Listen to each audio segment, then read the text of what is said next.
ඒ මචං අරක කියපන් මං අරක මොකද බා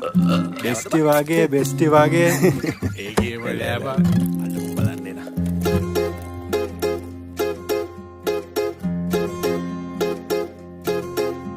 අනේ එයා මගේ බෙස්ටි අනේ අනේ එයා මගේ අයියා වගේ අයියා ඔන්ලයින් ඉඳන් නින්ද ගියේ දැන් නම් මිලඟනේ බුදියන්නේ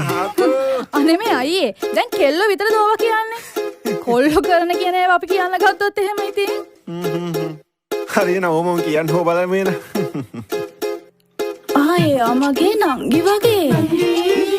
එක සුපන්න නංගි වගේ අයියෝ එහා ගෙදර ඇන්ටි අනේ එන්ටා ආදරේලු දරු වෙට්ට වගේ චූටි පුතා අනේ එයා මගේ බෙස්ටි අනේ දුරින් නැදවන කෙනෙක් අනේ ලන්ච් ගන්න එකට ඔෆිස් එකේ ඒ අක්කි හරිම හොඳයි අනේ අක්කි බබා ගෙවල් පැත්තේ නිසයි ඩ්‍රොප් කළේ ජිම් බඩිස් නිසයි සපෝට් කළේ එයා දුකෙන් නිසයි දුක ඇහුවේ ඕනේ වැදිලා හිටපු නිසයි ට්‍රැක පැන්නේ